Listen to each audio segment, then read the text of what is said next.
Hola a todos, soy Daniel Case y bienvenidos a un nuevo video de mi canal.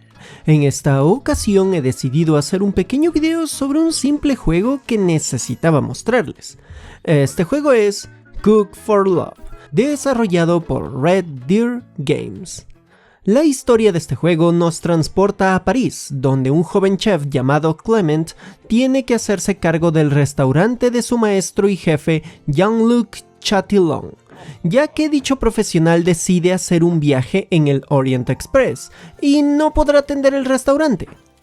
Así que Clement, junto a la ayuda de sus amigas María y Sofía y el libro de recetas del maestro Jean-Luc, tendrá la meta de mantener el estatus del restaurante y poner en práctica sus conocimientos para volverse un gran chef.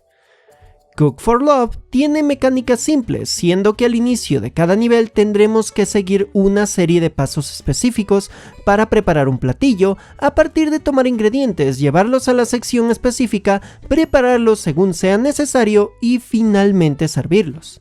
Por ejemplo, queremos hacer un simple batido de tomates, tendremos que sacar los tomates del refrigerador, colocarlos en la tabla de picar, quitarles el tallo, picarlos, llevarlos a la batidora, encender y usar la batidora hasta que estén listos y finalmente servirlo en un vaso para entregarlo.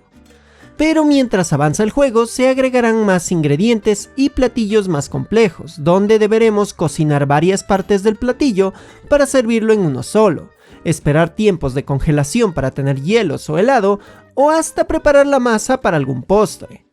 Claramente no es que el juego se vuelva el Dark Souls de los juegos de cocina, solamente aumentarán los ingredientes y habrán más actividades que atender.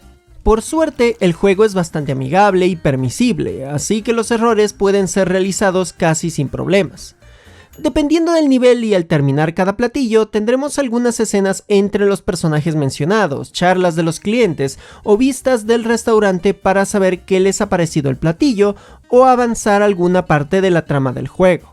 En cuanto a su apartado gráfico, es notable que Cook for Love simula un libro ilustrado bastante amigable al usar delineados irregulares, colores pasteles que parecen pintados con acuarelas o tintas y una especie de aspecto semi-rugoso que imita a lo que sería pintar en un papel con textura.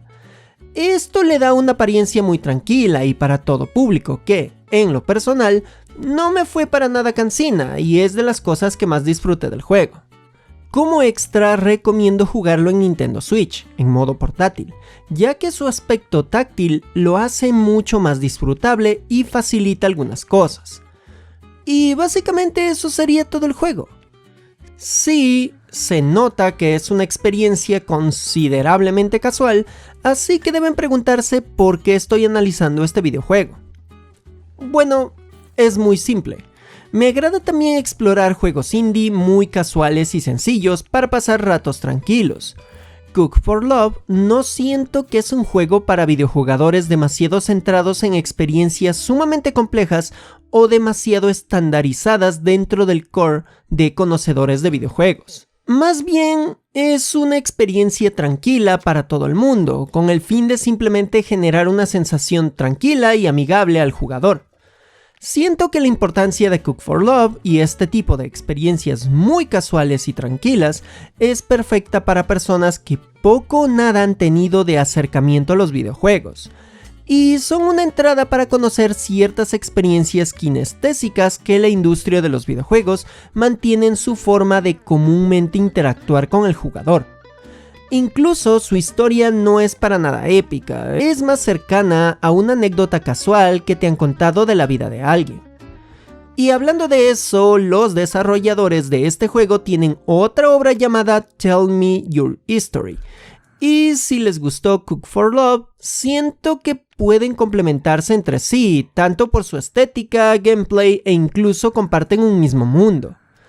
Puedo concluir que sí, Cook for Love es un juego sumamente casual y muy recomendable para jugadores primerizos, pero no quiere decir que alguien experimentado, como es mi caso, no vaya a disfrutar este juego, que a mí personalmente me agradó y me sirvió como una corta experiencia de unas pocas horas para hacer recetas de vez en cuando. Así que sí, recomiendo este juego, pero solo si buscan algo sumamente sencillo o desean regalar un juego muy amigable y tranquilo a alguien que no ha experimentado lo que es disfrutar de un videojuego. Y con esto termino esta reseña. Ya saben que me ayudan muchísimo con sus interacciones, en especial comentando lo que sea para alimentar al algoritmo y recomiende este video a más personas. También pueden ayudarme monetariamente por medio de Patreon, con los suscriptores de Twitch o con sus membresías y super gracias de YouTube. Y agradezco enormemente a los miembros de YouTube de este mes, su aporte me colabora enormemente a lograr que este proyecto sea mi nuevo trabajo de medio tiempo. Pero si no pueden ayudarme de esa manera, también pueden seguirme en todas mis redes sociales, donde hago aún más contenido y recibo sus fanarts, que serán mostrados en próximos videos. Junto con suscribirse a mi segundo canal, El Patio de Daniel Case, o al Blueycast, un podcast sobre la serie animada Bluey que hago con mi amigo Ender Axel. Bueno, y aquí se despide Daniel Case, diciendo: a veces para estar bien solo necesitamos una comida hecha con amor. ¡Nos vemos!